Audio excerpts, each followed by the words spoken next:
cadowgaaga waa kuma imise cadow ayaad leedahay cadow ma waxaad u taqaanaa qofka xoolihiisa kuu diiday ama ballankaaga baxay ama mar walba ku xasdaya ma ahan cadowgaaga kaas cadowgaaga dhabta ah waa kan alle subxaanahu wa tacaala kuu sheegay cadowgaagana waa afar midka koobaad waa shaydaan lacnatullaahi calayhi waana kii alle subxaanahu wa tacaala uu yidhi inna ash-shaytaana lakum caduwwun fattakhidhuuhu caduwwan innamaa yad'uu xisbahu liyakuunuu min ashaabi as-saciir shayddaanku waa colkiina ee idinna col ka yeesha wuxuuna ugu yeedhi uun xisbigiisa si ay asxaabta naarta saceer uga mid noqdaan cadowgaaga labaadna waa nafsadaada wamaa ubarri'u nafsii inna an-nafsa la'ammaaratun bis-suu'i illaa maa rahima rabbii inna rabbii ghafuurun rahiim mana bariyeelaya naftayda naftu waa farid badan tahay xumaanta naxariista rabbigay mooyee rabbigayna waa dembi dhaafe naxariista cadowgaaga saddexaadna waa hawadaada alla weyne kor ahaaye wuxuu yidhi أفرأيت من اتخذ إلهه هواه وأضله الله على علم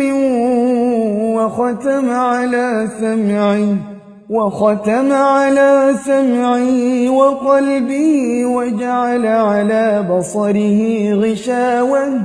فمن يهديه من بعد الله أفلا تذكرون كورن روح كيش إلهيسي هوديسا oo Allah dhumiyay isagoo cilmi leh oo daboole maqalkiisa iyo qalbigiisa yeelayna aragiisa dabool yaa hanuunin Allah kadib meedan wax xasuusanayn cadowgaaga afraadna waa adduunyada oo Allah subhanahu wa ta'ala uu leeyahay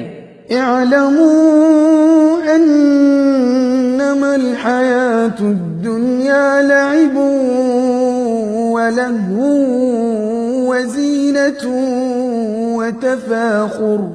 وتفاخر بينكم وتكاثر في الأموال والأولاد كمثل غيث أعجب الكفار نباته ثم يهيج فتراه مصفرا ثم يكون حطاما وفي الآخرة عذاب شديد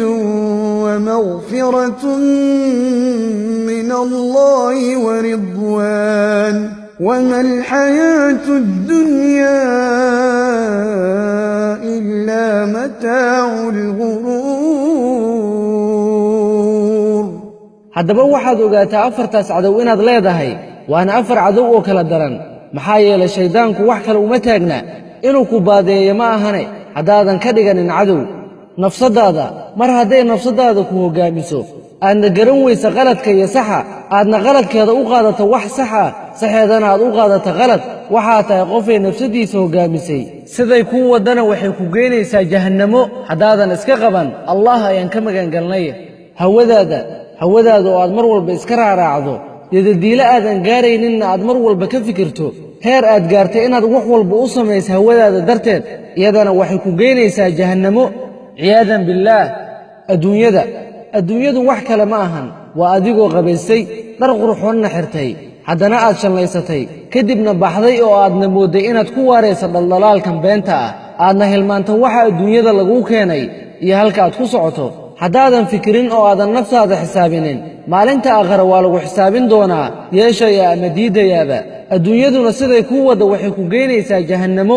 waxaadna ogaataa waxaasoo dhan waxaa u taliya ibliis lacnatullaahi calayhi soona lagama raba inaan iska dhicinno afartaas cadow oona la arkaynin qofka caqalka wuxuu ku jawaabayaa haa haddaba waa inaan u diyaargarownaa sidaan iskaga dhicin lahayn afartaasi cadow maxaa yeele ma jira cadow kaaga weyn afartaasi cadow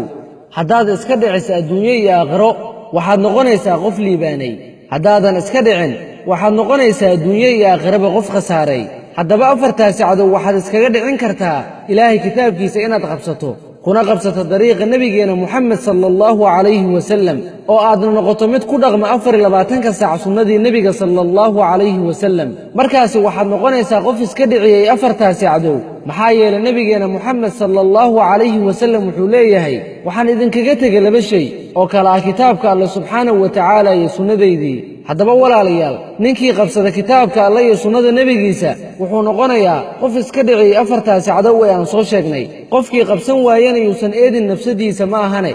waxaan u dardaarmayaa nafsadeyda iyo tiinaba awalan cabsida alle subxaanahu wa tacaala iyo inaan iska dhicinno afartaasi cadow wabillaahi tawfiiq wasalaamu calaykum waraxmatullaahi wabarakaatuh